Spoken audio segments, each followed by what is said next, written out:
Ang gwapong lalaking itong si Juno ay isang alamat sa corporate mergers and acquisitions. Sa Sunin Corporation, ang balita pa lang ng kanyang pagbalik ay nagpaalerto na sa mga direktor upang agarang magdaos ng emergency board meeting. Ang totoo, ang Sunin ay nasa matinding krisis kaya sa kalagayang ito, hindi lang mga direktor kundi pati lahat ng empleyado ay balisa sa banta ng tanggalan. Habang naghahanda para sa pulong, nag-usap-usap din ang dalawang binata. Si Juno ay may palayaw ding white snake. Ang bilis ng kanyang pagtatrabaho ay parang kagat ng ahas na mabilis at tahimik. Maaring matanggal niya sa trabaho ang isang senior executive sa loob lamang ng isang gabi at hindi niya iniintindi ang buhay ng mga manggagawa. Hangga't di nakamit niya ang kanyang layunin, hindi siya magdadalawang isip na gumamit ng anumang paraan. Sa opisina ni Direktor Hatesu, dumating ang ibang mga direktor upang magtanong ng mga hakbang para labanan si Juno. Sinabi ni Direktor Ha na si Juno ay nagtrabaho sa ilalim niya sa loob ng 0 taon kaya wala siyang dapat ikatakot. Naisip ng isang direktor na ang pagbalik ni Juno sa bansa ay dahil kay Direktor Lee na laging gustong magretiro, ngunit siya ang may pinakamalalim na intensyon. Si Juno ay maaaring maging sandata niya laban sa buong board of directors. Nakatanggap na ng balita ang panig ni Direktor Lee na dumating si Juno sa airport at agad siyang nagpatawag ng pulong.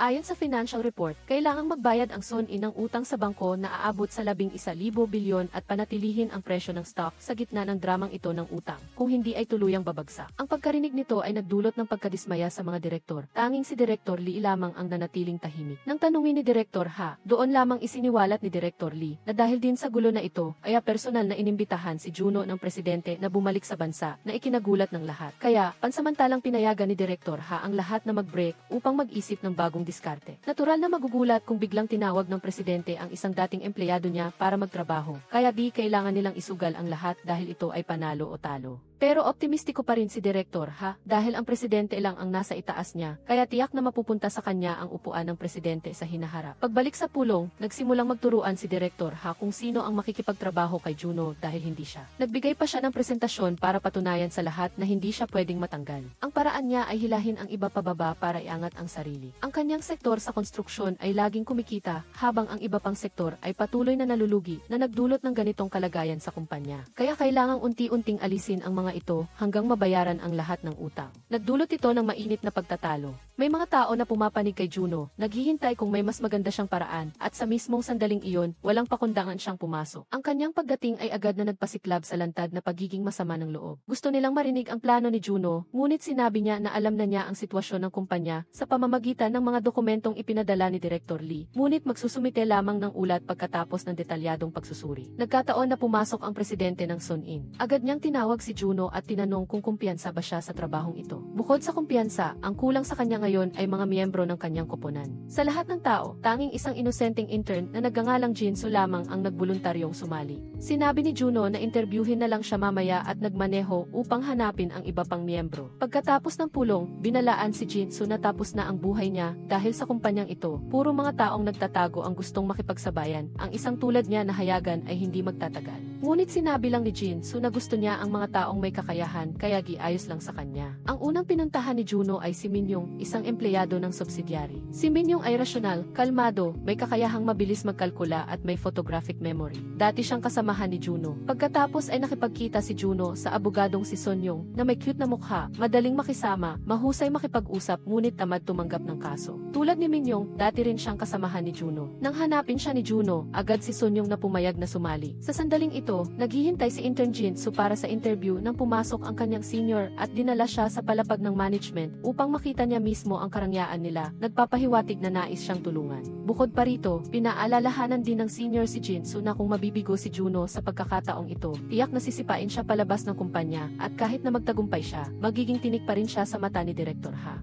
Ang dahilan ay dahil si Direktor Ha ang nangungunang kandidato para sa susunod na posisyon ng presidente, ngunit may bulong-bulungan na gusto ring makipaglaban ni Juno para sa posisyong ito, kaya tiyak na hahadlangan siya ni Direktor Ha. Patuloy na ipinapaalala ng senior kay Jinso na sa kumpanya, ang pinakamahalaga ay ang pumanig sa tamang grupo. Gayunpaman, kahit na napakalinaw na ng sinabi ng senior, nagpasya pa rin si Jinso na sumali sa interview. Ang dahilan ay gusto niyang matuto mula sa isang alamat sa industriya tulad ni Juno. Sa interview, si Jinso ay nagpakita ng pagiging tapat, halatang isang bagitong walang karanasan, ngunit kakaiba, tila nakita ni Juno ang isang espesyal na lakas sa kanya, kaya agad niyang pinili si Jinso bilang miyembro ng grupo. Kaya, sa ilalim ng pamumuno ni Team Leader Juno, kumpleto na ang 3 miyembro ng Mergers and Acquisitions Team. Sa labas, pinananatili ng korporasyon ang kalmado, ngunit sa loob ay umaalinsangan na ang unos. Habang naghahiking kasama si Direktor Ha, pinaalalahanan ng presidente na dapat niyang malaman kung paano gamitin ang mga taong may talento sa halip na makipaglaban sa loob at unahin ang pagsagip sa kumpanya. Pumayag si Direktor Ha sa harapan, ngunit palihim na nakipagkita sa ilang senior executive na kasama niya na nagpapahiwatig na kakatapos lang niyang makipagbonding sa presidente at pinapayuhan silang pumanig sa kanya para madaling utusan. Sa katunayan, kahit ang presidente ay hindi lubos na nagtitiwala kay Juno, ang pag-imbita sa kanya ay alinsunod lamang sa payo ni Direktor T, isang taong may banayad na personalidad na naglingkod sa korporasyon sa loob ng maraming taon. Matalik na kaibigan at siya lamang ang pinagkakatiwalaan ng presidente. Dahil naniniwala si Direktor Ga sa kakayahan ni Juno, naglagay din ng pag-asa ang presidente sa Whitesnake na ito, umaasang makakabalikwas siya sa sitwasyon, ngunit sa totoo lang, ito ay isang desperadong pagpipilian.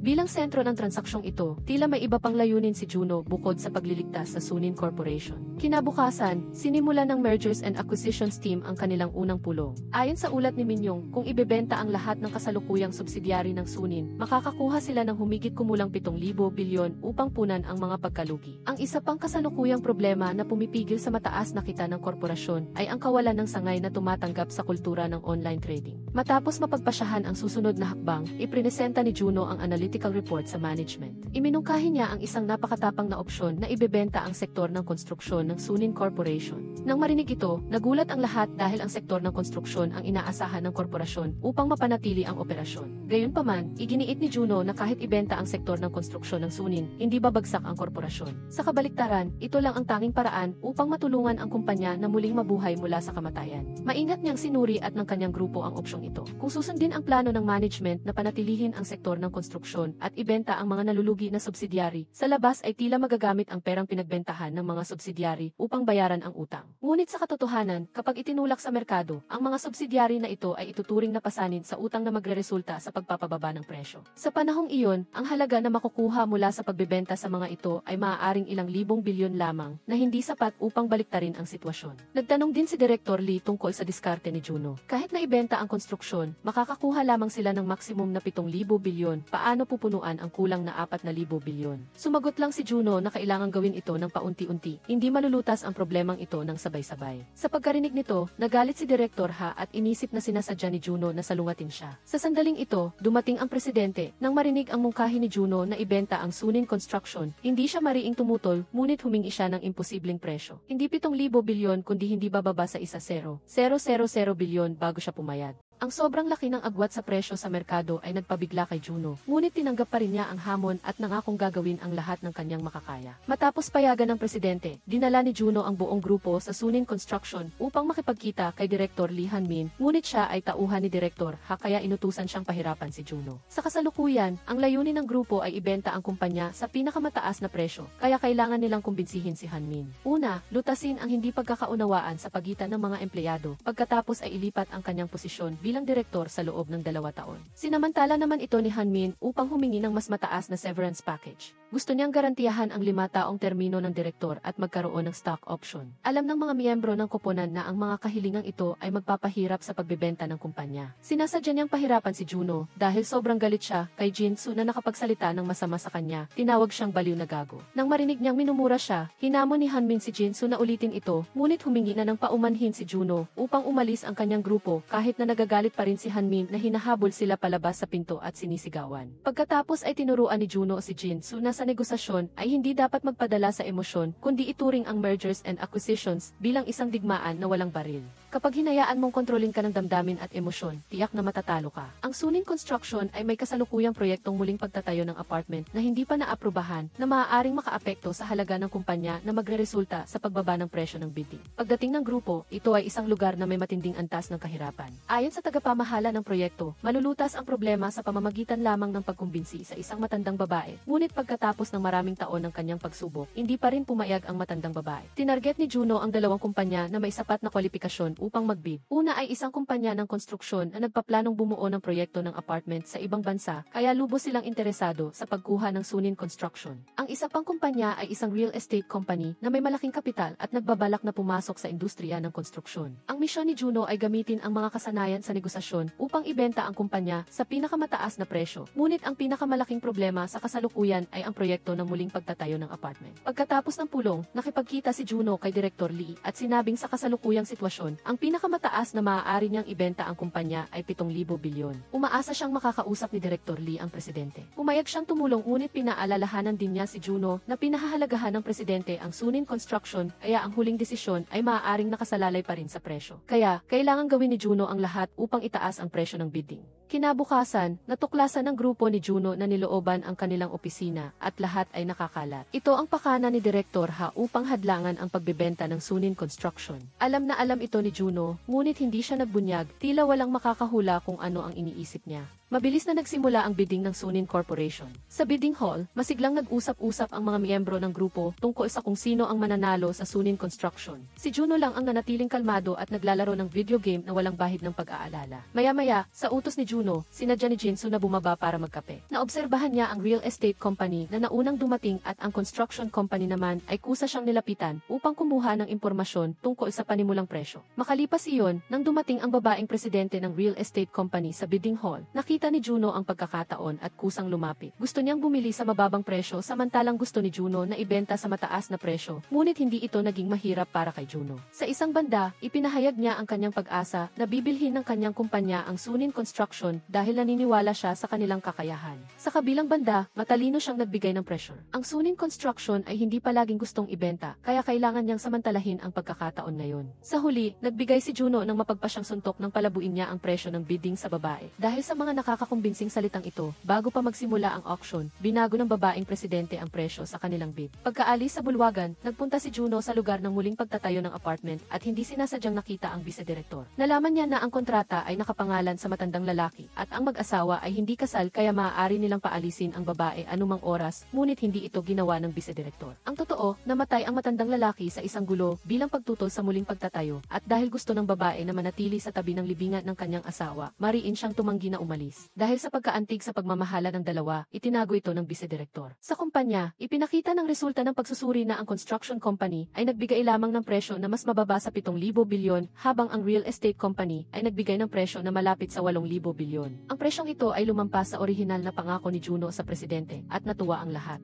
Pagkatapos lagdaan ang kontrata ng pagbebenta, nagkaroon ng pagpupulong si Juno at Hanmin ng Sunin Construction kasama ang mga empleyado ng purchasing company. Bagamat nilagdaan na ang kontrata, sa loob ng susunod na 2 buwan, kung magkaroon ng pambihirang sitwasyon, maaari pa ring ayusin ang halaga ng transaksyon. Umaasa ang presidente na patuloy na may angat ni Juno ang presyo sa 9,000 bilyon para sa kanyang panganay na anak. Upang sirain ang transaksyon na ito, palihim na nakipagkita si Hanmin sa babaeng presidente at binanggit ang nabigong proyekto ng muling pagtatayo. Walang duda na pagkatapos nito, ginamit ng babaeng presidente ang panganib na ito upang imungkahi ang pagbaba ng presyo ng pagkuha ng 530 bilyon. At ang nakakapagtaka, hindi naman tumutol si Juno, bagkus ay humiling pa na kung malulutas niya ang problema, kailangan siyang bayaran ng karagdagang halaga. Agad namang pumayag ang chairperson dahil hindi madali ang sinasabi niya. Ngunit nagkamali siya, lumabas na, kasabay nito, ang namamahala sa konstruksyon ay nagtungo at nakumbinsi ang matandang babae na ilagay ang kanyang fingerprint sa kontrata. Na tinitiyak na ang puntod ng mag-asawa ay magkatabi sa isang lugar na may tanawin tulad ng unang pagkikita nila. Nangangahulugan ito na ang proyekto ng muling pagtatayo na natigil ay matagumpay na nagbago. Akmang tatawa na lamang ang chairperson para palampasin ito, ngunit si Juno ay hindi pumayag at agad na itinaas ang presyo ng pagbili ayon sa napagkasunduan. Kasabay nito, iminungkahi rin ni Yoon Jo-no na bilhin niya ang lupa para sa libingan ng matanda. Hindi inaasahan, ang transaksyon na ito ay sumikat kalaunan dahil mayroon itong pinakamalaking halaga ng paglilipat sa kasalukuyan at nagustuhan ng online community dahil sa mabuting pagtulong sa matandang babae. Dahil dito, guminhawa rin ang pangalan ng kumpanya ng chairperson. Lubos na nasiyahan ang chairperson, ngunit ayaw pa ni Yoon Jo-no huminto dahil mayroon pa siyang utang na 2.5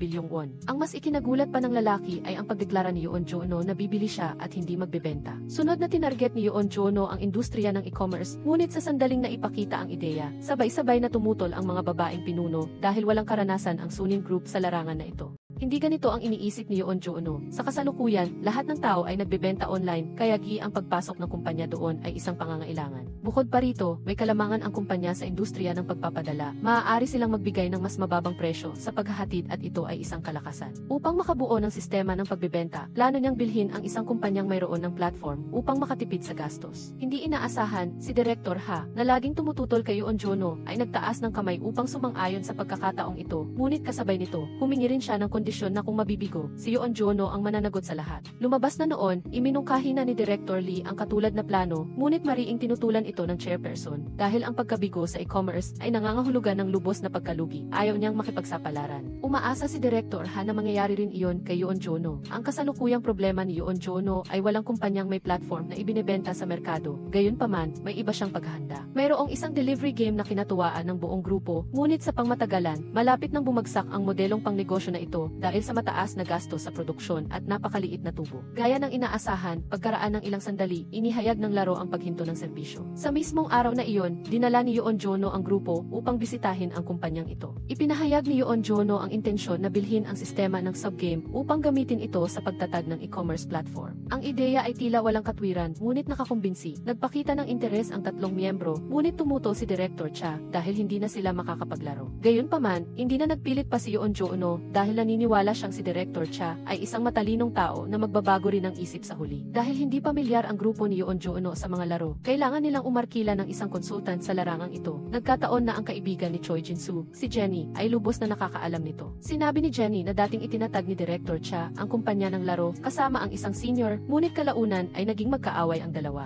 Natalo si Director Cha nang idemanda niya ang kanyang senior dahil sa pagnanakaw ng ideya. Binago ni Director Cha ang ideya ng kanyang laro at siya ay naghirap, samantalang ang kumpanya ng senior niya ay umasenso. Kaya naman, naniniwala si Jenny na ang kasalukuyang kumpanya ni Director Cha ay walang halaga. Ngunit hindi iyon ang tingin ni Yoon Juno. Naniniwala siyang tiyak na ibebenta ni Director Cha ang kumpanya dahil ito na lang ang tanging paraan para mabuhay. Upang hadlangan ang plano ni Yoon Juno, isang tao na inutusan ni Director Ha ang nagpadala ng empleyado na dating senior din ni Choi Jin-soo upang kumuha ng impormasyon. Hindi nag-ingat si Choi Jin-soo at aksidenteng naibulalas ang plano na bilhin ang kumpanya ng laro. Mabilis na naiulat ang balitang ito. Inimbestigahan ni Yoon Juno si Han Cheon, ang senior ni Director Cha, na isa talagang mapanlinlang, madalas mag-post ng mga larawan kasama ang mga sikat na tao na parang kilala niya ang lahat para manipulahin ang presyo ng stock ng kumpanya. Bukod pa rito, napakasama ng pagkatao niya, dating gumamit ng hacker para nakawin ang laro, ngunit pagkatapos magamit ay nagtaksil, kaya tiningnan siya sa industriya bilang isang tanyag na sinungaling. Hindi inaasahan, mabilis na lumapit si Han Cheon kay Yoon Juno para magbenta ng kanyang kumpanya. Sa harap niya, tinanggihan ni Yoon Juno ang pagbili ng game company at nagpakita ng kawalan ng interes na magpatuloy sa negosasyon. Umalis si Han Cheon na bigo ngunit, gaya ng bulong-bulungan, hindi siya nagpapalampas ng pagkakataon. Bago siya umalis, nagmadali siyang kumuha ng larawan sa harap ng logo ng Suning Group at pagkatapos ay in-upload ito sa social media upang magbigay ng maling impresyon na nagkaroon sila ng kasunduan sa pakikipagtulungan. Talaga nga namang nang makita ang larawan, labis na nainis si Director Cha. Inakala nila na pagkatapos silang tanggihan, nakipagtulungan na ang Suning Group kay Han Cheon sa huli upang maiwasan na maunahan. Sumang-ayon si Director Cha na ibenta ang kumpanya sa Suning Group sa halagang 1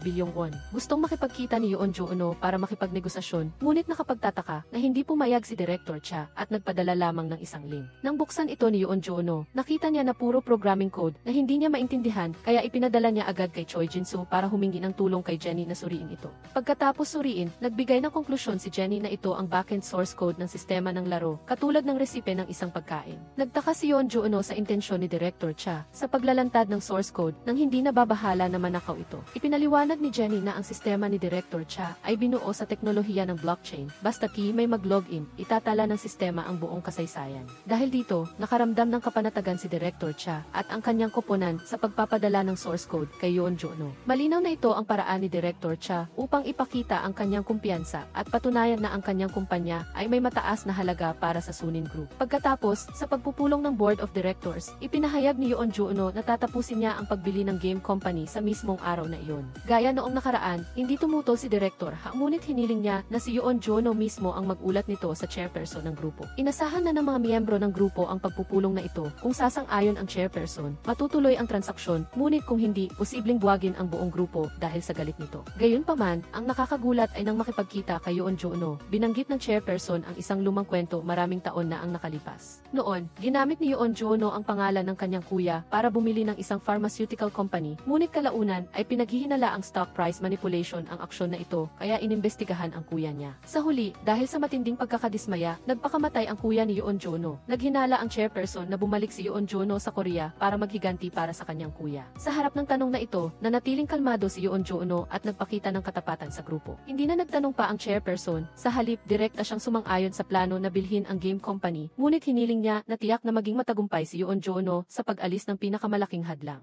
Puno ng kumpiyansa si Yoon Jo-no at naghihintay na lamang na makita ulit si Director Cha upang pirmahan ang kontrata, ngunit hindi inaasahan sa araw ng paglagda. Hindi lamang nahuli si Director Cha, kundi tumawag din siya para ipaalam na may isa pang kumpanya ang nagbigay ng dobleng presyo, kaya wala na siyang intensyon na makipagtulungan pa sa Sanin Group. Agad na napagtanto ni Yoon Jo-no na ang insidenteng ito ay tiyak na kagagawa ni Director Ha. Upang malaman ang dahilan, dinala ni Yoon Jo-no ang mga miyembro upang makipagkita sa grupo ni Director Cha, ngunit umiiwas si Director Cha. Ang ibang miyembro ay diretsahang nagsabi na ang pinakakailangan nila ngayon ay pera, kaya kung sino ang magbigay ng mas mataas na presyo, pipirmahan nila ang kontrata sa taong iyon. Ang isang kumpanya na biglang nag-alok ng mataas na presyo nang walang anumang kondisyon ay kaduda-duda, malinaw na sinasadya na manira. Pinaalalahanan ni Yoon Jo-no ang lahat na magkunwari na walang nangyari bago nila malaman kung sino ang kalaban. Samantala, si Director Ha, na siyang utak din ng plano, ay nagmamadaling kumilos. Siya at ang tagapamahala ng investment fund, ayon sa diskarte na napagkasunduan, ay unti-unting hinikayat si Director Cha na pumirma sa kontrata. Ngunit nang malapit na siyang pumirma, napagtanto ni Director Cha na ang totoong presyo na inialok ni Director Ha ay hindi 20 bilyong won kundi 2.1 bilyong won lamang. Nagkaroon ng malaking panlilinlang dito nang ipaliwanag ni Director Ha na nag-alok lang sila ng doble ng presyo ni Yoon Jo-no at hindi sinabing 20 bilyong won. Pahayag niyang kahit mangako si Yoon Jo-no na magbayad ng 0 bilyong won, tiyak na ibababa niya ang presyo sa 1 bilyong won, kaya makatwiran ang 2.1 bilyong won. Pagkatapos marinig iyon, agad na gustong umalis ni Director Cha, ngunit nabasa ni Director Ha ang iniisip nito at tinakot siya na kung aalis siya sa pintuan na iyon, lalaganap ang balita tungkol sa pagkabigo ng transaksyon. At sa oras na iyon ay huwag na siyang umasa na may bibili pa sa kumpanyang ito. Sa ilalim ng panlilinlang ni Director Ha, sa huli ay pumirma si Director Cha sa kontrata. Sa kabilang banda, sumali na si Jenny sa game company ni Director Cha at natuklasan na ang larong Delivery King ay naglalaman ng sarili niyang kwento ng pag-ibig. Lumabas na dating may unrequited love si Director Cha sa kanyang childhood friend. Noong nagsisimula siyang magnegosyo, kasama ang senior niyang si Han Cheon, inanyayahan niya itong kumanta ng theme song para sa laro. Ang senior na ito ay nagkakagusto rin sa babae, at nagkusa siyang mag-alok na ihatid siya ngayong gabi, ngunit tinanggihan siya ng babae. Gayunpaman, nagpahayag siya kay Director Cha na walang ilaw sa daan malapit sa bahay niya, at natatakot siyang mag-isa. Ang isang teknikal na tao, tulad ni Director Cha, ay hindi napansin na gusto niyang sumama sa kanya pauwi. Kaya sa mga sumunod na araw, tahimik siyang nagbiti ng mga parol para liwanagan ang daan na dinadaanan niya. Nakakainis talaga, at pagkatapos, nangyari ang dapat mangyari, sa eksaktong ika-negatibo 100 araw, tinanggap ng babae ang pagtatapat ni Han Cheon. Mas may karanasan siya sa panliligaw, kaya palihim niya itong ginawa. Kinuha niya ang theme song ng laro mula sa computer ni Director Cha at ipinadala sa kanya ng mas maaga at matagumpay na nakuha ang damdamin nito. Sinasabing ang ending screen ng larong Delivery King ay ang bahay mismo ng babae. Ang mga tagpo sa laro ay puno rin ng mga alaala ng kwentong ito. Hindi inaasahan, kinopya ni Han Cheon ang laro nang hindi man lang inedit ang isang linya ng code. Ang larong pinagbuhusan niya ng buong buhay ay ninakaw at naging matagumpay sa kamay ng taong umagaw ng kanyang unang pag-ibig. Sino ang makakaunawa sa sakit na ito ni Director Cha? Matapos maunawaan ang kwento sa likod ng laro, muling pinuntahan ni Yoon Jo-no si Director Cha na may taos pusong saloobin, nagpahayag ng panghihinayang sa kwento ng pag-ibig at buhay nito. Biglang nakonsensya si Director Cha at gusto pa niyang kanselahin ang kontratang pinirmahan niya, ngunit napakalaki ng bayad pinsala, kaya hinikayat na lamang siya ni Yoon Jo-no na ipagpatuloy ang pag-abot sa kanyang pangarap na gumawa ng laro. Nang malaman na binili ng investment fund ang kumpanya ni Director Cha sa mababang presyo, humingi ng paumanhin si Choi Jin-soo kay Yoon Jo-no dahil hindi siya nagsumikap ng husto, ngunit hindi siya sinisi ni Yoon Jo-no. Naniniwala siyang tiyak na makikipag-ugnayan sa kanila ang investment fund upang ibenta itong muli sa mas mataas na presyo. Sa pagkakataong ito, nang makita ni Choi Jin-soo ang kanyang senior na palihim sa labas, napagtanto niya na ito pala ang nagbigay ng impormasyon. Agad na nagplano si Yoon Jo-no para linlangin ito ni Choi Jin-soo. Sa pagkakataong ito, ayon sa plano, nagpanggap si Choi Jin-soo na sinabi sa kanyang senior na si Yoon Jo-no ay nalulungkot at gustong talikuran ang sektor ng e-commerce. Sa paniniwala nito, agad na nagulat ang senior. Pagkatapos, sinadya pa ni Yoon Jo-no na i-like ang mga post ni Han Cheon sa social media. Nang matanggap ang balita, agad na nakipag-ugnayan si Director Ha kay Yoon Jo-no. Nakipag-ugnayan si Director Cha sa investment fund at hiniling na ibenta nila ang kumpanya sa halagang 10 bilyong won sa Suning Group. Patuloy na nagkunwari si Yoon Jo-no na hindi na siya interesado sa kumpanya ni Director Cha. Ngunit pagkatapos ng tawag, palihim siyang nakipagkita kay Director Cha at nag-alok na mamuhunan sa kumpanya sa halagang 3 bilyong won. Kasabay nito, nangako siyang tutulungan siyang makakuha ng karagdagang 10 bilyong won mula sa iba para sa pagpapaunlad ng laro. Ang tinutukoy ni Yoon Jo-no ay si Han Cheon. Si Choi Sun-yung ang inatasan na makipagkita kay Han Cheon. Inilantad niya ang pangwopya ni Han Cheon sa laro ni Director Cha at binigyang diin na ang hukom na muling magsisisiyasat sa kaso ay isa ring gamer. Sa isang paghahambing lamang, matutuklasan agad ang pangwopya ni Han Cheon. Nagbigay pa ng ultimatum si Sun-yung na kung ayaw niyang malantad at makulong, kailangang magbayad si Han Cheon ng 10 bilyong won bilang bayad pinsala kay Director Cha upang ayusin ang usapin. Dahil alam niyang mahirap takasan ang kaso, napilitan si Han Cheon na tanggapin ang kondisyon. Sa sitwasyong ito, kailangan na lamang hintayin ang pagpayag ng chairperson upang makapirma na ng kontrata kay Director Cha. Ngunit nagsisisi ang chairperson dahil hindi siya pumasok sa sektor ng e-commerce ng mas maaga, kaya pinalampas niya ang gintong panahon, kaya nagpa siya siyang samantalahin ang pagkakataon at sumang-ayon na bilhin ang kumpanya. Sa kabilang banda, inakala ni Director Ha na hindi interesado si Yoon Jo-no sa game company ni Director Cha, kaya kusang loob niyang kinansela ang kontrata. Dahil dito, nang aprobahan ng chairperson, madaling nakapirma ng kasunduan sina Yoon Jo-no at Director Cha para sa pakikipagtulungan. Ngunit pagkatapos ng unos na ito, dumating naman ang isa pang malaking krisis. Naglabas ng isang artikulo na nagpababa sa presyo ng stock ng grupo. Kung magpapatuloy ang pagbaba, magkakaroon ng pagkakataon ang investment fund na agawin ang grupo. Pagkatapos magsaliksik, nalaman ni Yoon Jo-no na ang artikulo ay tumutukoy sa bike company na win ng Sanin Group na hindi matagumpay na naitala sa stock market. Kung hindi pa rin maitala ang kumpanyang ito, hihilahin ito pababa ang Sanin Group at maaari pa itong humantong sa pagkalugi. Nang malaman ng balita, agad na tinawag ng chairperson si Director Lee at Director Oh, ang nagpapatakbo ng bike company, upang sermonan sila. Ang dahilan na recession sa merkado pagkatapos ng COVID ay hindi sapat na nakakumbinsi dahil marami pa ring nagbibisikleta sa kalsada. Hindi mapakali si Director O at nagreklamo kay Director Lee na si Director Ha mismo ang bumili ng bike company na ito, kaya hindi lamang siya ang may kasalanan. Ngunit sa harap ng chairperson, si Director Ha ay nakatuon lamang sa pagsisi kay Director Lee dahil sa hindi maagang pagtatala nito. Sinimulan ng grupo ni Yoon Jo-no ang pagsusuri. Ang katotohanan ay hindi naman sa walang nagbibisikleta, kundi karamihan sa mga tao ay gumagamit ng pampublikong bisikleta. Samantala, ang mga bisikleta ng grupo ay mataas ang presyo at para lamang sa mga atletang nakikipagkumpetensya o mga profesional na mahilig kaya ginawalan ito ng kalamangan sa mababang presyo. Kahit mahirap ang sitwasyon, ng personal na nakipag-usap ang chairperson, nangako si Yoon Jo-no na tutulungan niya ang bike company na makamit ang mas mahusay na pagganap sa high-end market. Pagkatapos, dinala ni Yoon Jo-no ang grupo sa bike company.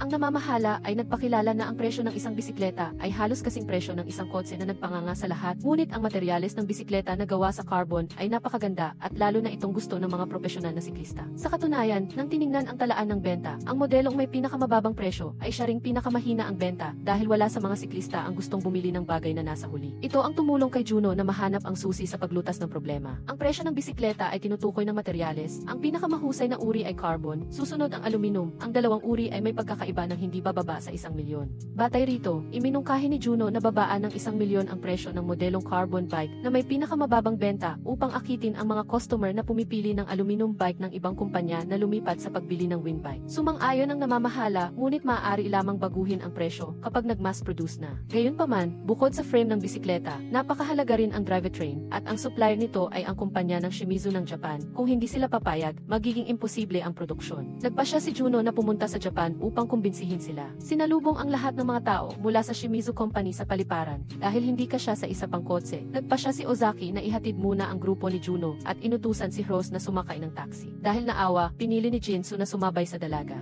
Makalipas ang ilang sandali, nakipagpulong ang grupo ni Juno sa International Sales Department ng Shimizu Company. Sa pulong, nagmungkahi si Juno ng solusyon. Dagdagan ang dami ng order ng 10 beses kumpara sa nakaraang kontrata. Sumang-ayon ang panighapon na mag-supply, ngunit tumanggi silang magbigay ng diskwento. Ayon sa patakaran patakaran ng kumpanya, kung malaki ang order ay makakakuha ng diskwento. Ngunit nagpalusot sila na ang diskwento sa presyo ay inilalapat lamang sa karaniwang kaso habang ang Win Company ay espesyal. Dahil kailangan agad ang mga produkto, kailangan nilang magtalakay sa loob. Ngunit alam ni Juno na iyon ay isang dahilan lamang upang tumanggi ng mahinahon. Pagkatapos ng unang pulong, ayon sa kahilingan ng nakatataas, inikot ni Rose ang buong grupo sa Mount Fuji, mga tourist attraction at tinikman ang lokal na pagkain. Sa tuwing nais ng grupo ni Juno na pag-usapan ang trabaho, inaanyayahan sila ni Rose na kumain upang ilihis ang kanilang atensyon. Dahil sa kagandahang asal, walang sinuman ang nakatanggi. Samantala, ang Shimizu Company ay mayroon ding sariling plano. Bagamat hindi sila pumayag na magbigay ng diskwento, sa katunayan ay nahihirapan sila sa negosyo. Talagang kailangan nila ng customer na may malaking order. Gusto lang nilang pumirma sa kontrata sa orihinal na presyo. Pagkatapos ng isang araw na pamamasyal, nang bumalik sa hotel, nagkaroon ng pagkakataon si Juno at ang grupo na umupo at mag-usap. Sa kabutihang palad sa hapunan, palihim na tumawag si Sun Yung sa palikuran sa isang taong alam niyang dapat silang makakuha ng 40% diskwento sa order na ito.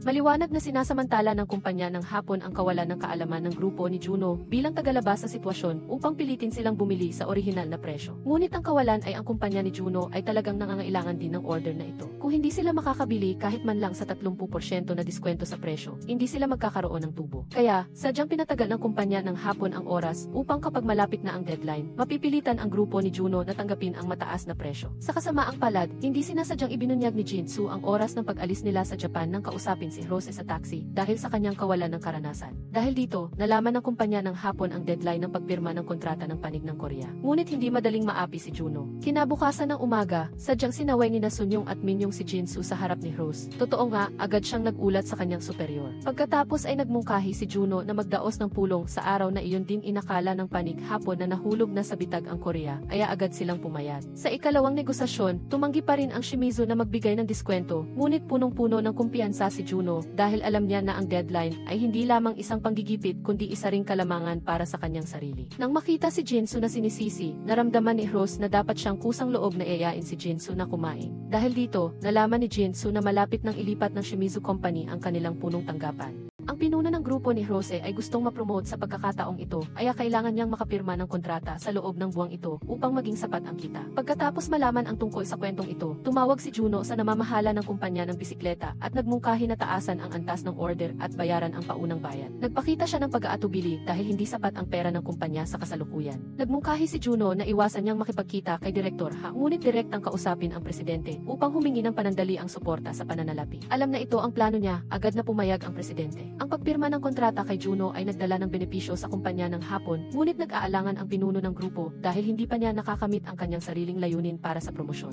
Kung ilalabas ito, mapapahiya siya samantalang napakahalaga ng dangal para sa mga hapon. Kaya, may isang kalkuladong hakbang si Juno nang makipagkita siya sa kanya ng pribado. Iminungkahi ni Juno na sa halip na magbayad muna ang Korea ng isa 0% na deposito sa susunod na buwan para sa 9,000 produkto na may 40% na diskwento. Ngayon ay magiging 20% na deposito ngayong buwan para sa 1,000 at isa produkto na may 50% na diskwento. Natumbok niya ang kahinaan ng pinuno ng grupo kaya kinabukasan, gaya ng inaasahan, tinanggap niya ang kasunduan. Nang tila tapos na ang lahat, biglang tumanggi ang direktor ng pabrika. Hindi siya nagtitiwala sa kumpanya ng bisikleta ng Korea dahil sa pagbabago ng kontrata sa loob lamang ng maikling panahon. Nagpahayag ng paumanhin ang pinuno ng grupo at ipinaliwanag na ang direktor ng pabrika ay isang metal artisan na nagmana ng negosyo mula sa kanyang ama. Hindi siya negosyante, interesado lang siya sa kalidad ng produkto, kaya napaka-konserbatibo at mahirap makipag-usap. Pumunta ang buong grupo ni Juno sa pabrika kung saan nagtatrabaho sina ito, ngunit nanatili siyang matigas at tumangging makipag-usap. Hindi sinasadyang nakita ni Juno sa pabrika ang isang karatula na may ukit na 4 na karakter na Hitrite o Onkochishin na nangangahulugang pag-aralan ang nakaraan upang matuklasan ang bago na halos kapareho ng nasa larawan sa tanggapan ni Director Park. Pag-uwi, tinawagan niya agad ito para magtanong at sa huli ay nakumpirma na sa nakaraan, ang kumpanya niya noong nagnegosyo ng pana ay nakipagtulungan sa pabrika ng Daichai ng ama ni na ito. Ngunit nakakalungkot, kalaunan ay humina ang negosyo ng Daichai. Napilitan silang ibenta ito sa Korea. Ipinagbili ng tatay ni na ito na kailangan nilang gumawa ng mas mahusay na mga pana. Ibinigay niya ang disenyo kay Director Park at si Director Park naman ay gumawa ng kaligrapya ng 4 na karakter bilang regalo sa kanya. Agad na lumipad si Juno pabalik ng bansa upang makipagkita kay Director Park para para kunin ang litrato. Kinabukasan, bumalik si Juno sa Japan at nakipagkita sa direktor ng pabrika. Direkta niya itong tinanong kung tumanggi siyang pumirma sa kontrata nang makita ang pangalan ni Director Park. Dahil may galit pa rin siya sa kanyang ama na nagbenta ng pabrika ng pana sa kanya noong mga taong iyon. Ibinigay ni Juno ang litrato kay Naito. Dinampot ito ni Naito, puno ng damdamin. Naniniwala si Juno na gusto ng ama ni Naito na magmana ang kanyang anak ng kanyang espiritu at umaasa rin na makalakad siya sa sarili niyang landas. Unti-unting namula ang mga mata ni Naito. Naalala niya ang mga araw na tumatakbo ang kanyang anak na babae sa pagawaan pagkatapos ng klase at ipinakita ang kanyang sarili sa litrato. Ibinigay din ni Juno ang liham ni Director Park kay Naito. Sinabi niya na kahit na marami nang nagbago sa mga pana ngayon kumpara sa nakaraan, ang pagnanais na gumawa ng isang magandang pana ay hindi kailanman nagbago. Ang pagbili ay hindi ang katapusan kundi ang pagpapatuloy ng mahalagang espiritu ng artisan. Pagkatapos basahin ang liham, humagulgol si Naito, iniisip ang puso ng kanyang ama. Sa wakas ay pumayag siyang pumirma sa kontrata.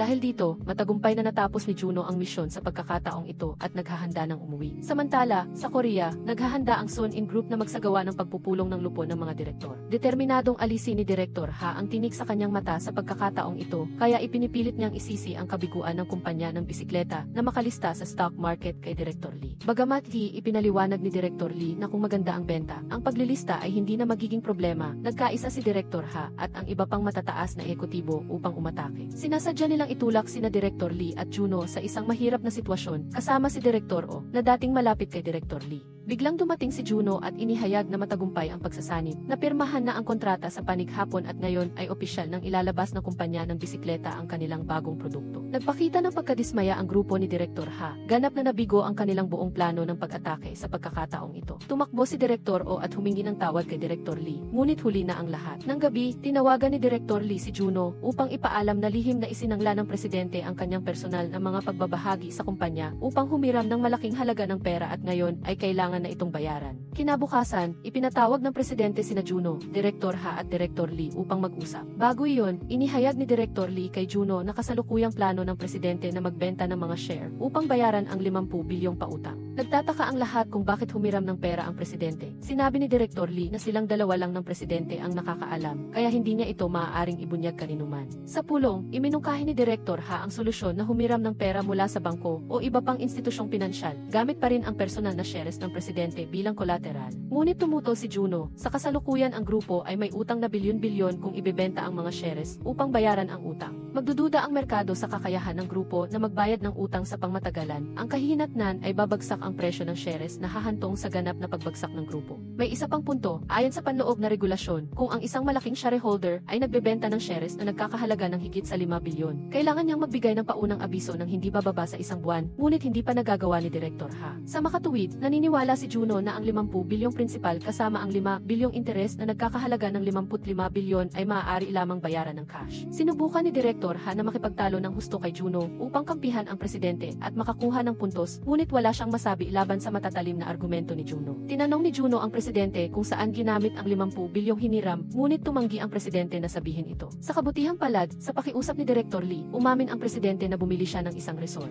Nais niyang makita ang kontrata at nagmungkahi na ibenta ang resort upang bayaran ang utang, ngunit sinigawan siya ng presidente ng husto. Mula nang pumasok si Juno sa kumpanya, lahat na naibenta ay ang kanyang pinaghirapan, kaya sa pagkakataong ito, anuman ang mangyari, hindi papayag ang presidente na ibenta ang resort. Sinuportahan ni Direktor Ha ang presidente na nagsasabing kulang si Juno sa karanasan, hindi niya naiintindihan ang operasyon ng merkado at umaasa siyang ibigay ng presidente ang bagay na ito sa kanya upang lutasin. Pagkatapos ng ilang pag-iisip, nagdesisyon ang presidente na hilingin kina Direktor Ha at Juno na parehong mag-isip ng sarili nilang paraan upang lutasin ang problema. Pagkatapos ng pulong, seryosong sinabi ni Direktor Lee kay Juno na sa pagkakataong ito, malinaw na sinasadya ng presidente na makipagkumpetensya si Juno kay Direktor Ha. Ang problema ay maging si Direktor Lee ay hindi alam kung nasaan ang resort na binili ng presidente. Bukod pa rito, pagkatapos ng pulong, pinanatili ng presidente si Direktor Ha at patuloy na siniraan ni Direktor Ha si Juno na nagsasabing hindi sapat ang kanyang kakayahan at karanasan upang makahiram ng pera sa loob ng isang buwan tulad ng inaasahan ng presidente. Tiwala si Direktor Ha na nangako sa presidente na tiyak na malulutas niya ang problema sa takdang panahon. Bumalik si Juno sa grupo, ang agarang bagay ngayon ay alamin kung aling resort ang binili ng presidente. Sa sandaling iyon, binigyan ni Jinsu si Juno ng isang cake. Galing ito sa kaklase ni Mingyong sa secretary office. Nakakain na si Jinsu nito at alam niyang galing ang ganitong uri ng cake sa Jeju Island. May pumasok agad sa isip ni Juno, tila may nahulaan siya, kaya agad siyang nakipag-ugnayan sa tagapamagitan na si Direktor Kang. Binanggit niya ang resort ng presidente sa Jeju Island, at talagang nalinlang si Direktor Kang at nabanggit ang pangalan ng resort, ang Dado. Napakabilis nilang nahanap ang address ng resort at nagpasya silang pumunta mismo doon upang mag-survey. Ngunit sa pagkakataong ito, kailangang maging lihim at si Juno Dixon, ang pinuno ng grupo, ang magbabayad, na medyo masakit dahil doon. Nagsimula na ring makipag-ugnayan si Direktor Ha sa mga direktor ng investment fund, ngunit dahil sa karanasan nila sa kumpanya ng laro noon, hindi na sila interesado. Kinabukasan, nakipagkita si Juno kay Direktor Kang, sinusubukang makakuha pa ng impormasyon tungkol sa sekreto ng resort. Samantala, nauna nang dumating sa Jeju Island ang tatlong natitirang miyembro at nanatili sa resort. Dito, nagkataong nakilala ni Minyong ang isang magandang kapitbahay na babae, at siya pa ang kusang nagsimulang makipag-usap at makipagkaibigan kay Minyong na ikinagulat niya. Pagkatapos ay nagkita silang muli sa lobby. Mula 2004, sumali ang kapitbahay sa usapan kasama ang tatlo na nagsasabing nanirahan na siya sa resort na ito ng mahigit isang taon. Hindi lang iyon, nagkusa pa siyang magbayad ng pagkain para sa buong grupo at inanyayahan silang bisitahin ang kanyang high-end na kwarto. Ngayon,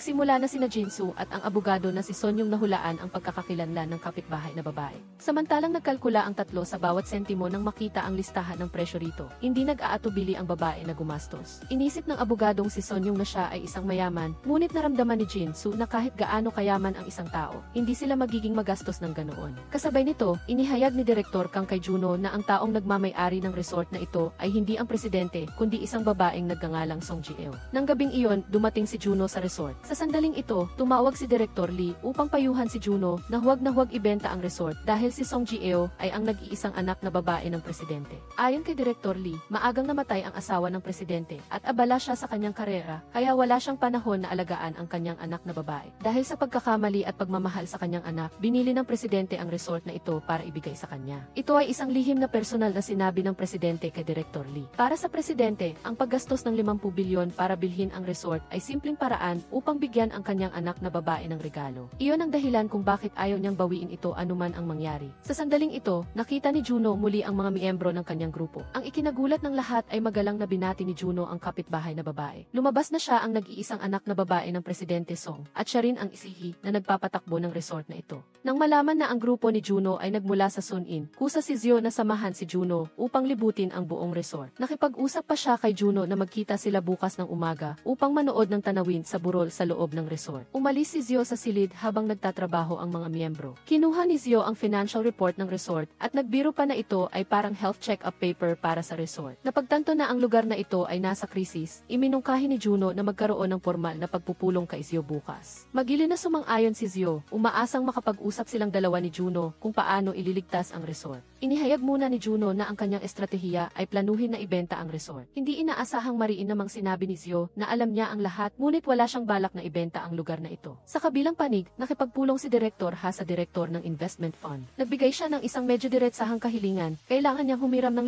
55 bilyon sa isa 0% na interes, gamit ang mga shares ng Sunin bilang collateral, ngunit ang investment company ay nag-aalangan. Sa katunayan, may utang pa sa kanila ang Sunin na 3,000 bilyon at ngayon ay humihiram lamang ng 55 bilyon na nagpapaduda sa kanila kung kaya pa bang magbayad ng utang ang grupo. Upang kumbinsihin ang investment company, idinagdag ni Direktor Ha na ito ay para lamang sa libangan ng presidente dahil binili niya ang resort sa oras na malapit nang malugi ang kumpanya. Ang investment company, sinamantala ang pagkakataon na makasabay sa Agos, ay nag-alok ng napakataas na interest rate na 15%. Si Juno, matapos ang komprehensibong pagsusuri sa resort, ay natuklasan na ang buong lugar ay inayos ayon sa personal na panlasa ni Zio. Ngunit dahil walang magandang kakayahan sa negosyo si Zio, ang resort ay halos hindi nakapagbigay ng kita. Masasabing ang resort ay umiral lamang upang matugunan ang mamahaling panlasa ng isang rich kid na tulad ni Zio. Bukod pa rito, natuklasan din ni Juno na may isang hotel na nagngangalang Dolphin ang minsang nagnais bumili ng resort na ito, kung saan ang inalok na presyo ay 50 bilyon, ngunit si Zio mismo ang unilateral na sumira sa negosasyon.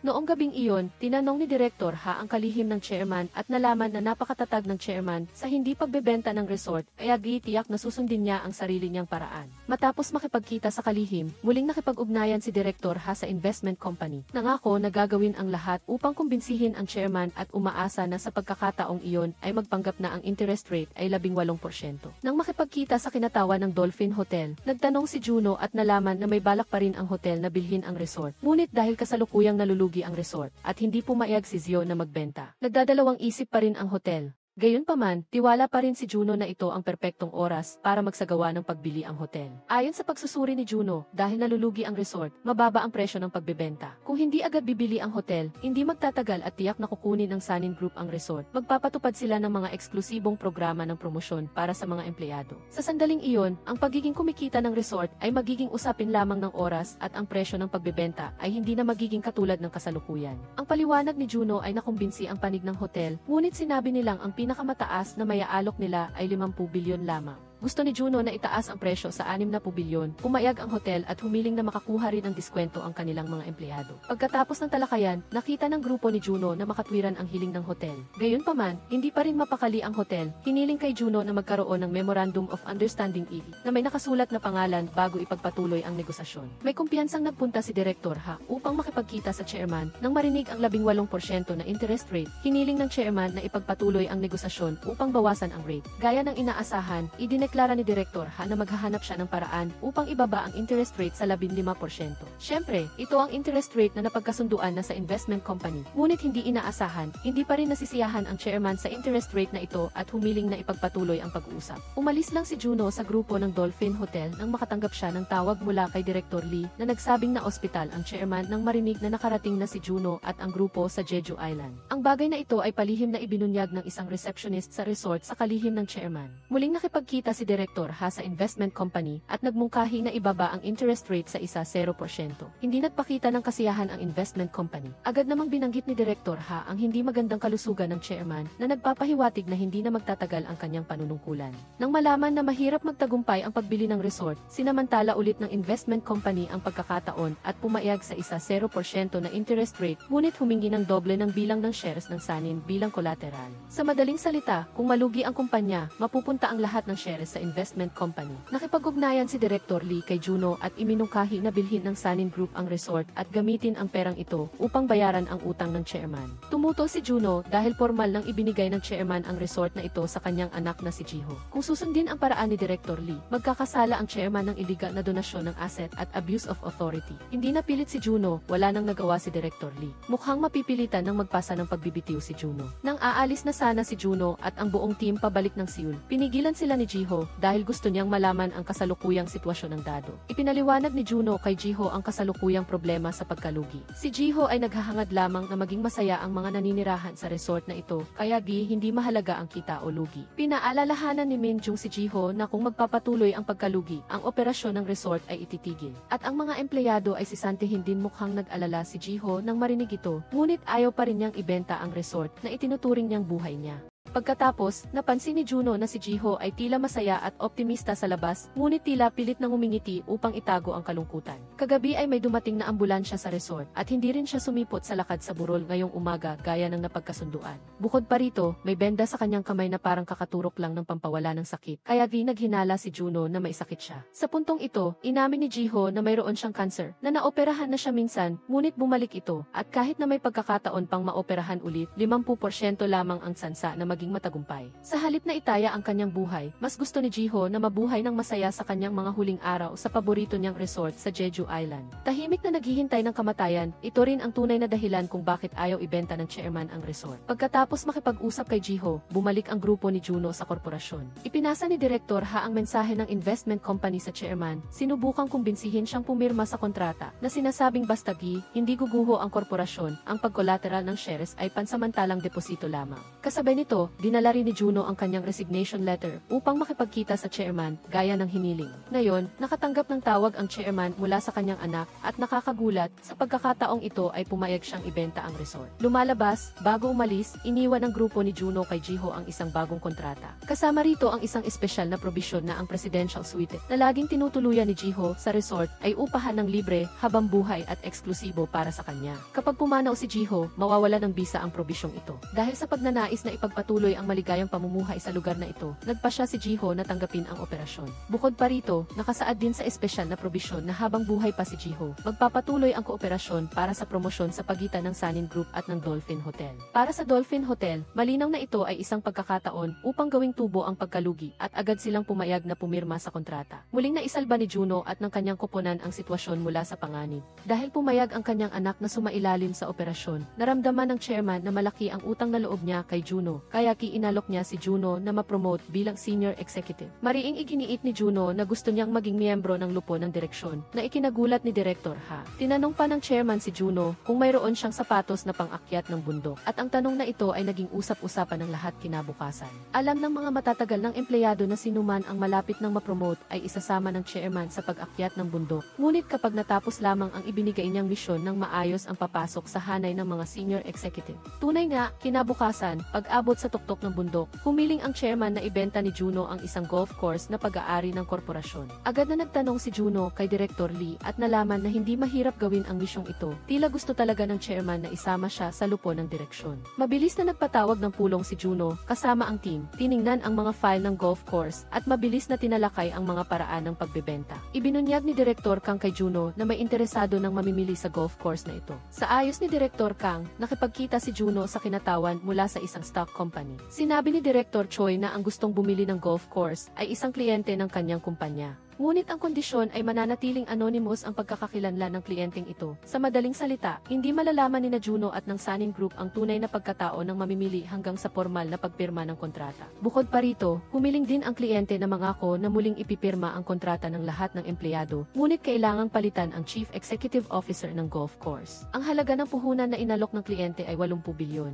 Hindi nasisiyahan si Juno sa presyong ito, na naniniwala na mayroon pang pagkakataon na tumaas ang presyo. Nagtungo si Juno at ang kanyang mga miyembro sa golf course. Nauna nang umalis si Director Son Yung dahil ang golf course na ito ay matatagpuan sa kanyang bayan at marami sa mga empleyadong nagtatrabaho dito ay mga kaklase o kakilala niya. Nakipagkita ang lahat kay Abogado Son Yung at magkasamang nagtungo upang makipagkita kay Chief Executive Officer Lee Hyung Tae. Bagamat hindi masyadong kahanga-hanga ang kita, ang golf course na ito ay gumaganap pa rin ng mas mahusay kumpara sa pangkalahatang mahinang merkado. Nang malaman na ang mamimili ay nagbabalak na ipagpatuloy ang negosyo at hindi magsisante ng mga empleyado, nakahinga ng maluwag si Director Lee. Gayunpaman, nang marinig niyang papalitan siya, nagsimulang mag-alala si Director Lee. Iminungkahi niya na pagkatapos siyang maalis sa pwesto, matutulungan niya siyang mailipat sa ibang sangay sa korporasyon. Nang marinig ito, hiniling ni Director Lee kay Juno na bigyan siya ng karagdagang oras. Kailangan niyang makipag-usap sa kanyang pamilya at pag-isipan ang kanyang hinaharap na direksyon. Sa pag-alis doon, nakaramdam ng kaunting simpatya ang grupo ni Juno kay Director Lee. Alam nilang malaking bahagi ng tagumpay ng golf course ay dahil sa kanyang pagsisikap. Ngayon, dahil sa pagbebenta ng kumpanya, kailangang alisin ang isang napakahusay na tao na ikinalulungkot ng lahat. Nang gabing iyon, nakatanggap si Juno ng tawag mula kay Director Kang. Sinabi niya na ang mamimili ng golf course ay nagbabalak na makipagkita kina Juno at sa team bukas at ang lugar ng pulong ay sa golf course mismo. Pagkatapos, nag-set up ng meeting si Juno kay Director Lee. Dahil malapit na siyang mapabilang sa lupon ng direksyon, natatakot si Juno na baka mabuli siya ng mga datihan, kaya tinanong niya muna ito. Pinayuhan lang ni Director Lee si Juno na panatilihing normal ang kanyang pag-iisip at gawin ng maayos ang kasalukuyang trabaho. Naniniwala siyang titingnan ng mga miyembro ng board ang kanyang mga nagawa upang husgahan siya. Sa katunayan, medyo nag-aalala din ang ibang miyembro ng board na manganganib ang kanilang posisyon kapag pumasok si Juno sa lupon ng direksyon, kaya nagsimula na silang pumabor kay Director Lee. Kaya naman, nang hikayatin ni Director Lee ang mga tao sa kanyang panig, umiwas ang lahat at magalang na tumanggi. Kinabukasan, pumunta si Juno at ang mga miyembro ng team sa golf course upang makipagkita sa mamimili at nagkataon at nakakagulat, ang mamimili ay si Lee Han-min, ang dating kumpanya ng konstruksyon na Sun In, kung saan dahil sa pagbebenta ng kumpanyang ito ay hindi na sila nagkasundo mula noon. Hindi na kailangang sabihin na nang makita si Director Lee dito, tiyak na siya ang nag-ayos para bumili si Han-min. Gusto ni Director Lee na pabagsakin si Juno. Ngunit sa harap ni Juno, naghugas siya ng kamay at nagkunwaring hindi niya alam na gustong bilhin ni Han-min ang golf course. Pagkatapos ng pag-alis niya ng may pagmamalaki, nagsimula sina Juno at ang team na talakayin ng detalyado ang pagbebenta kay Han-min. Sinadya niyang pahirapan si Juno, tiningnan lang niya ang kontrata ng mabilis at sinabi kay Juno na mag-inspeksyon na lang mamaya, napakawalang galang ng kanyang saloobin. Upang harapin si Kinatawan Lee sa hinaharap, hiniling ni Juno sa mga miyembro na maghanda ng mabuti sa lahat ng aspeto. Nang araw ding iyon, sinimulan ni Min Jung na suriin ang financial ledgers ng golf course sa huling 0 taon. Si Jin Soo ang responsable sa field survey at si Son Yung naman ang nagpakalat ng impormasyon tungkol sa transaksyon sa mga empleyado habang nangangako na masisiguro ng mamimili ang mas magandang benepisyo para sa kanila. Nagtungo naman si Juno upang makipagkita kay Director Lee. Napag-isipan na niya ito at tinanggihan ang alok na ilipat sa ibang sangay. Nagdesisyon siyang magretiro upang makasama ang kanyang asawa at mga anak na nakatira sa ibang bansa. Bukod pa rito, ibinahagi rin niya ang kanyang mga problema. Napakamahal ng tuition fee ng kanyang anak na nag-aaral sa Amerika at gusto ng kanyang asawa na bumili ng flower shop, ngunit wala siyang sapat na pera. Diretsahang sinabi ni Juno na hindi maganda ang sitwasyon ng korporasyon sa ngayon at hindi madaling makakuha ng retirement pay na lampas sa regulasyon, ngunit nangako siyang gagawin ang lahat upang matulungan siyang makatanggap ng mas mataas na retirement pay. Kasabay nito, sadyang naghahanap ng kung ano-anong pagkukulang si Hanmin sa Sun Golf. Mabuti na lang at handa si Juno at ang kanyang team ayon sa kanyang tagubilin. Sunod-sunod nilang sinagot ang bawat pagpapahirap na ginawa niya, kaya wala na itong maidadahilan pa. Ngunit ng gabing iyon, nakatanggap si Juno ng tawag mula kay Minjung. May nakita siyang problema sa pananalapi ng Sun Golf. 2 araw na ang nakalipas, may nag-withdraw ng 100 milyong cash nang walang anumang talaan ng paggamit. Maliban sa Chief Executive Officer, tanging ang Finance Manager lang ang may karapatang mag-withdraw ng pera. At ang taong ito ay si Bonjo, matalik na kaibigan ni Abogado Sun Yung. Pagkatapos, nahati ang team sa dalawang direksyon. Pinangunahan ni Juno ang team upang makipagkita kay Director Lee, habang si Sun Yung naman ay nagtungo upang makipagkita kay Bonjo. Sa harap ng direktang pagtatanong ni Juno, agad na itinanggi ni Director Lee ang anumang katiwalian. Si Sun Yung ay nakatuklas na palihim na nag-withdraw si Bonjo ng lahat ng pera sa savings account sa bangko. Nagpakita siya ng pagkabahala at nagmadaling sumakay ng taxi at umalis. Kaya bigla tinukoy ng grupo si Bonjo bilang pangunahing suspect sa 100 milyong won na pandaraya. Upang malaman ang dahilan sa likod ng pandaraya ni Bonjo, nakipag-ugnayan si Sun Yung kay Moon Jin, ang matalik na kaibigan ni Bonjo, na kasalukuyang nasa ospital dahil sa bali ng braso. Mula sa kanyang kwento, nalaman ni Sun Yung ang bahagi ng dahilan. Lumabas na nagtatrabaho si Moon Jin bilang kadi sa golf course, ngunit nagkaroon ng aksidente ang kanyang cart at idinemanda siya ng customer. Ngunit sa huli ay nagkasundo ang magkabilang panig sa pamamagitan din ng kaayusan ni Bonjo. Bukod pa rito, si Bonjo mismo ang tumulong kay Moon Jin na magbayad ng 300,000 won na deposit fee upang maging opisyal na kadi ng kumpanya na nagpaduda kay Sun Yung. Higit pa sa inaasahan, si Bonjo mismo ang kusa na lumapit kay Juno at lantaran niyang inamin ang pandaraya at sinabing handa siyang tanggapin ang anumang parusa. Nahulaan ni Sun Yung na ginawa ito ni Bonjo upang tulungan ang kanyang kaibigang nasugatan at ang 100 milyong won ay ang settlement money para sa aksidente. Kahit na mabuti ang motibo, ang pandaraya ay nananatiling katotohanan. Nagpa siya si Sun Yung nalilitisin si Bonjo alinsunod sa mga regulasyon para sa embezzlement. Ngunit biglang ibinunyag ni Bonjo ang isa pang nakakagulat na sikreto na si Chief Executive Officer Lee ay nag-embezzle ng hanggang 1 bilyong won. Agad na pinuntahan ni Juno si Director Lee at talagang pagkakita pa lang kay Juno, inayos na nito ang kanyang pasaporte at nagtatangka ng tumakas. Kasabay nito, nakipagkita din ang iba pang miyembro ng team sa mga kadi at mula sa kanilang mga kwento, nalaman ng team ang katotohanan sa likod ng pandaraya ni Director Lee. Gaya ng sinabi ng kaibigan ni Bonjo, bago sumailalim sa pagsasanay, ang lahat ng kadi ay kailangang magbayad muna ng 300,000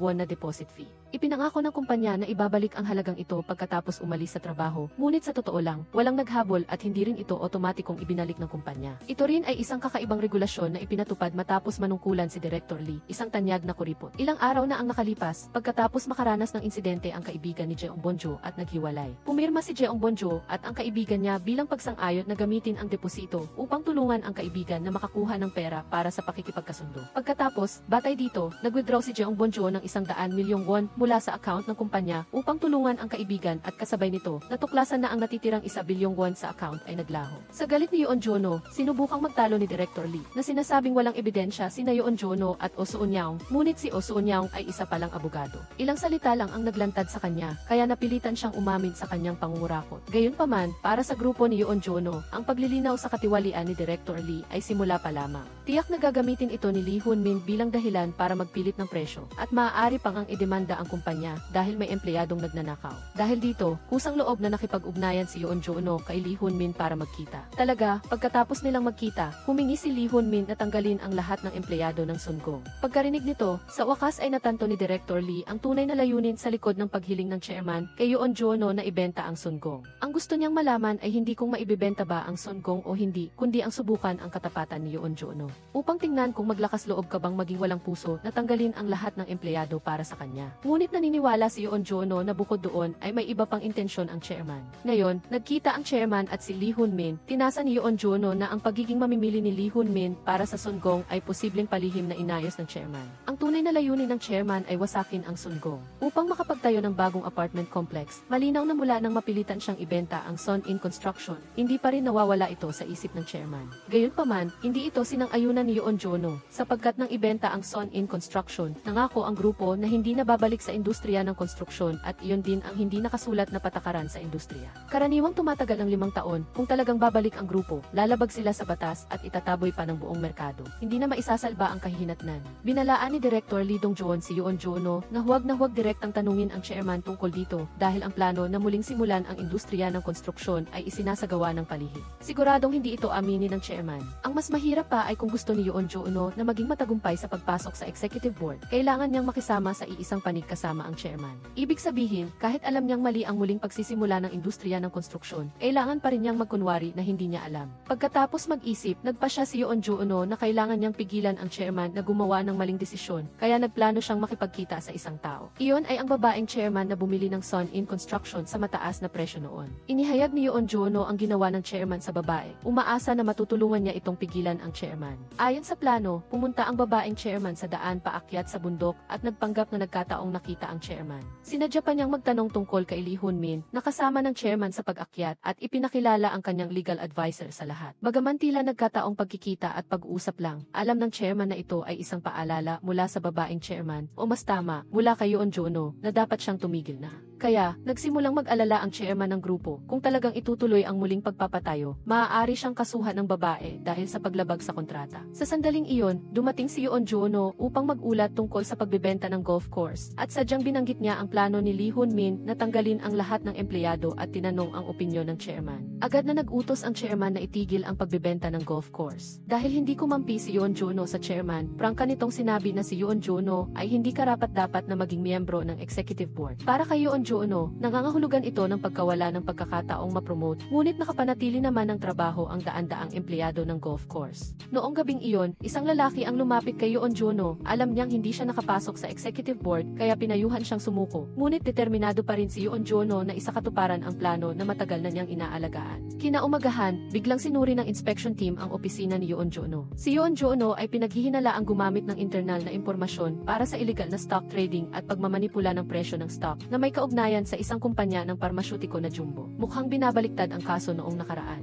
Noong taon na iyon, si Go Byung-soo, kinatawa ng isang kumpanya ng parmasyutiko, ay lumapit upang hilingin kay Director Ha Tae-soo na tulungan ang Suning Group na mamuhunan ng $8.7 bilyong won upang ipagpatuloy ang clinical trial ng bagong gamot. Si Director Ha Tae-soo ay sakim at walang integridad, nagpapahiwatig na kailangan niyang makakuha ng bahagi ng benepisyo. Noon, ipinangako ni Go Byung-soo na bibigyan si Director Ha Tae-soo ng komisyon na 500 milyong won, ngunit inisip ni Director Ha Tae-soo na napakaliit nito, hindi man lang sapat para sa ngipin. Gayunpaman, pagkatapos nito, muling binanggit ni Director Ha Tae-soo ang usapin kay Yoon Juno, na noon ay kanyang nasasakupan at kanang kamay. Ang transaksyon ay tila kapaki-pakinabang para sa Suning Group, kaya pumayag si Yoon Juno na makipagkita kay Go Byung-soo. Mabilis na dumating si Go Byung-soo, nagpakita siya ng sinseridad, sinabing ang pananaliksik sa gamot ay para sa kanyang maisakit na anak at ngayon ay nangangailangan ng higit sa 1 bilyong won na pamumuhunan. Direktang itinuro ni Director Ha Tae-soo kay Go Byung-soo kung paano harapin ang pagsusuri ni Yoon Juno. Sinasadya niyang itaas ang antas ng pamumuhunan ng may matatamis na salita at walang butas. Lihim ding nakipagtulungan si Director Ha Tae-soo kay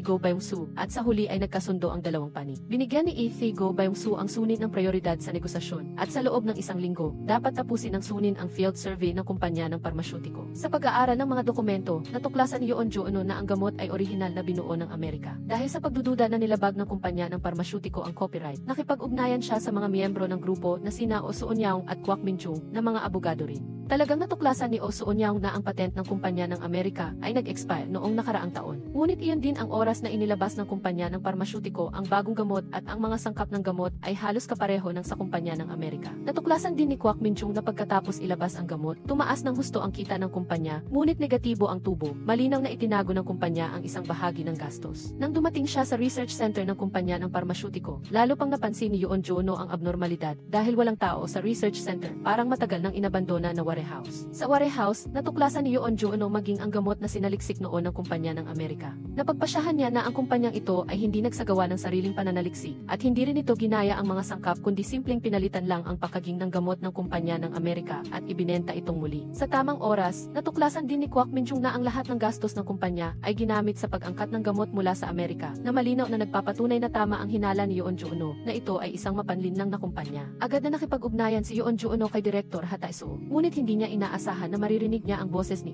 Go Byung-soo sa kabilang linya, kaya hindi na siya nagulat pa at sa halip ay nagpalit ng paksa at pinutol ang tawag. Ngunit ang totoo, palihim na nakikipagkita si Direktor Ha Tae-soo kay Go Byung-soo at siya mismo ang nagmungkahi kay Direktor Ha Tae-soo na manipulahin ang presyo ng stock. Kapag nagtagumpay, makakakuha si Direktor Ha Tae-soo ng daan-daang bilyong won at ang kayamanan ay malapit na sa paningin, kaya naman nag-imbot si Direktor Ha Tae-soo. Kasabay nito, ang kapatid ni Yoon Jo-no ay pumunta sa bahay at hindi sinasadyang nakita ang mga dokumento sa mesa. Mula sa asawa ni Yoon Jo-no, nalaman niya na balak ni Yoon Jo-no na mamuhunan sa kumpanya ng parmasyutiko. Humingi ng intensyon ang kapatid at naghanap sa internet at natuklasan na ang kumpanya ay talagang nagsasaliksik ng bagong gamot. Ang kapatid ni Yoon Jo-no ay nagtatrabaho sa isang bangko at isang araw ay nakilala niya ang isang customer na humihiram ng pera na si Go Byung-soo. Matagal nang alam ni Go Byung-soo na ito ang kapatid ni Yoon Jo-no, kaya sinabi niya na ang kumpanya ay tumanggap na ng pamumuhunan mula sa Suning Group. Kapag inilabas sa publiko ang balitang ito, tiyak na tataas ng husto ang presyo ng stock. Upang mapadali ang pag-utang ng pera, binigyan ni Go Byung-soo ang kapatid ni Yoon Jo-no ng 100 milyong won na cash. Hindi niya ito tinanggap noon, ngunit nang makita niyang talagang tumaas ng husto ang presyo ng stock ng kumpanya, agad siyang bumili ng hindi nag-iisip. Hindi niya inaasahan na ang aksyon na ito ay hindi lamang makakasira sa kanya, kundi maglalagay din kay Yoon Jo-no sa gulo. Nang malaman ni Yoon Jo-no na bumili ng stock ang kanyang kapatid, dali-dali siyang nagbabala na ang kumpanya ay isang scam at hindi mamumuhunan ang Suning Group. Lalo pang nag-alala ang kapatid ni Yoon Jo-no dahil kamakailan ay nagsimulang bumaba ulit ang presyo ng stock. Nagmakaawa siyang tulungan siya ni Yoon Jo-no dahil namuhunan siya ng 100 milyong won at kung patuloy itong bababa, mawawalan siya ng lahat. Kasalukuyan, sinisiyasat na ng inspection team ang opisina ni Yoon Jo-no. Ayon sa mungkahi ni Direktor Ha Tae-soo, nagpa siya ang chairman na ipatawag ang disciplinary committee na naglalayong sipain si Yoon Jo-no. Si Direktor Ha Tae-soo ang namuno sa disciplinary committee. Upang matiyak na hindi maaapi si Yoon Jo-no, mariing iginiit ni Direktor Lee Dong-joon na makilahok sa committee bilang miyembro. Pagkaraan ng ilang araw, nagpulong ang committee. Ang pangunahing issue ay pinaghihinalaan si Yoon Jo-no na naglabas ng impormasyong panloob at ginamit ang impormasyong hindi pa pampubliko para sa iligal na pagbili ng stock. Sa pulong, nanatiling kalmado si Yoon Jo-no. Inamin niya na alam ng kanyang kapatid na mamumuhunan ang sunin sa kumpanya ng parmasyutiko. Inamin din ni Yoon Jo-no na nagmamay-ari ang kanyang kapatid ng mga stock ng kumpanya ng parmasyutiko. Mula noon, tinukoy ng committee na naglabas si Yoon Jo-no ng panloob na impormasyon ng grupo sa kanyang kapatid, kaya nagdesisyon silang paalisin siya. Ngunit hindi sumang-ayon si Yoon Jo-no sa konklusyong ito. Sa halip na magpakita ng awa, nagpatuloy si Direktor Ha Tae-soo sa paglalabas ng dokumento na nagpapakita na bukod sa kapatid ni Yoon Jo-no, si Yoon Jo-no mismo ay nagmamay-ari rin ng 50,000 shares ng stock ng kumpanya ng parmasyutiko, na may kabuang halaga na umabot sa 1 bilyong won noong panahong iyon. Sa harap ng pagtatanong, inamin ni Yoon Jo-no ang pagmamay-ari niya ng mga stock ng kumpanya ng parmasyutiko. Mula noon, idineklara ni Direktor Ha Tae-soo na ang pag-ugali ni Yoon Jo-no ay hindi lamang krimen, kundi isa rin siyang utak. Sa kabutihang palad, kumampi si Direktor Lee Dong-joon kay Yoon Jo-no, nagmungkahi na mag-break muna at magpulong muli mamaya.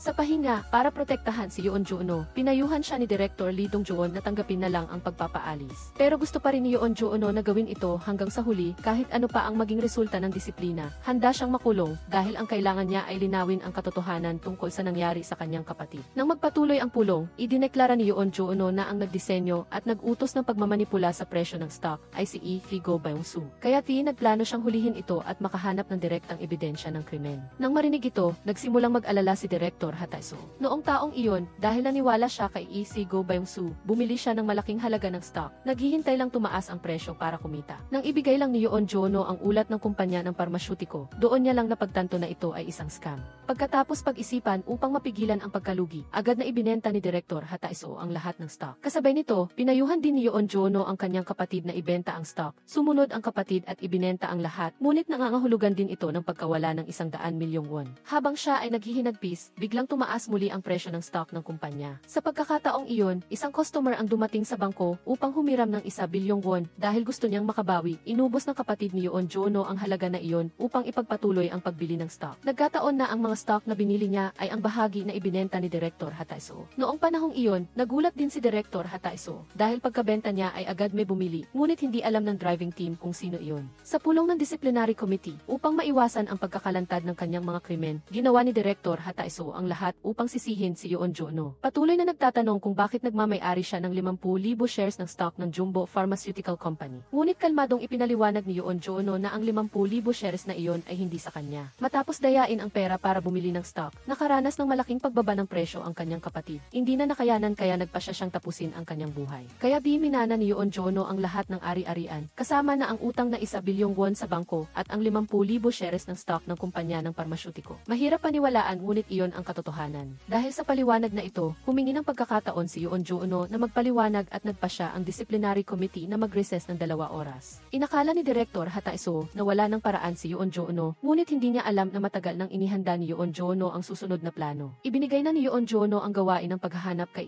Go Byung-soo at ang ebidensya kay Kang Sang-bae, isang delivery man. Dati, si Kang Sang-bae ay senior ni Yoon Jono at nasangkot sa kaso ng kumpanya ng parmasyutiko at nakatanggap ng ilang buwan na suspended sentence. Ngunit noong panahong iyon, biktima rin siya na nalinlang at nadawit sa kaso. Bago iyon, nakipagtulungan si Kang Sang-bae kay Yoon Jono, ginamit ang kanyang pagkakakilanlan bilang delivery man upang makapasok ng legal sa kumpanya kung saan nagtatrabaho si Go Byung-soo at nakuha ang personal computer nito. Gayunpaman, may password ang computer. Pero malapit na magpatuloy ang pulong, kaya ipinasa ni Yoon Jono ang computer sa kanyang mga kasamahan na inutusan silang i-hack ito sa anumang paraan. Sa pulong, maingat na tinutukan ni Yoon Jono si Direktor Ha Tae-soo. Idineklara na mayroon siyang matibay na ebidensya. Naniniwala si Yoon Jono na upang maging handa sa anumang hindi inaasahan, tiyak na nag-iwan si Go Byung-soo ng ebidensya ng pagmamanipula ni Direktor Ha Tae-soo sa presyo ng stock sa computer. Nagawang makakuha ng tulong ang grupo ni Yoon Jono kay Director Cha Ho-jin upang matagumpay na i-crack ang password at natagpuan ang log ng transaksyon ng stock ng parmasyutiko ni Direktor Ha Tae-soo. Binasa ng malakas ni Yoon Jono ang log doon mismo, inilalantad ang mga krimen nito. Bukod pa rito, natagpuan din ni Yoon Jono ang log ng transaksyon ng stock ng kanyang kapatid na nagpapakita na pagkatapos niyang ibenta ang stock na nagkakahalaga ng 100 milyong won. Patuloy na bumili ang kapatid ng 50,000 shares ng stock na nagkakahalaga ng 1 bilyong won, eksaktong 1 minuto pagkatapos magbenta si Direktor Ha Tae-soo. Napakalinaw ng ebidensya, ngunit nagpilit pa rin si Direktor Ha Tae-soo na ipagtanggol ang sarili na hindi siya kumita ng malaki mula sa transaksyong iyon. Ngunit sumagot si Yoon Jono na ang pagmamay-ari lamang ng stock ng kumpanya ng parmasyutiko ay isang krimen tulad ng sinabi niya sa kanya noong una. Labis na nagalit si Direktor Ha Tae-soo na para bang gusto niyang pilasin si Yoon Jono sa lugar. Pagkatapos ng insidente, nagpasya ang chairman na alisin si Direktor Ha Tae-soo. Sa madaling araw, malungkot siyang bumalik sa kumpanya upang magligpit ng kanyang mga gamit at umalis ng may matinding kahihiyan. Nagtagumpay si Yoon Jono sa labanang ito na nagdulot ng kaguluhan sa buong kumpanya. May espekulasyon pa na siya ay anak ng chairman. Pagkatapos ng lahat, dinala ni Yoon Jono ang kanyang kapatid. Bumabalik sa kanyang isipan ang magagandang alaala nilang magkasama. Pagkatapos, si Go Byung-soo at ang kanyang mga kasabwat sa pagmamanipula ng stock noong taon ay inaresto ng pulisya. Matapos ang eskandalo sa stock, nagpatuloy si Yoon Jono sa pagsisikap na bayaran ang natitirang utang ng Sanin Group. Nang araw na iyon, ang kumpanya ng pamumuhunan na nagpahiram ng pera sa Sanin ay dumating sa grupo upang makinig sa ulat ng plano sa hinaharap. Ang ikinagulat ng lahat ay ang bagong direktor ng kumpanya ng pamumuhunan ay walang iba kundi ang katatanggal lang na si Direktor Ha Tae-soo. Nang makita si Direktor Ha Tae-soo na lumipat sa investment company at labis na nagpakita ng masamang saloobin sa chairman, naunawaan ni Yoon Jono na ang komplikadong digmaang ito sa negosyo ay matagal pa bago matapos. Dito na nagtatapos ang pelikula. Salamat sa inyo at magkita-kita tayo sa susunod na bahagi.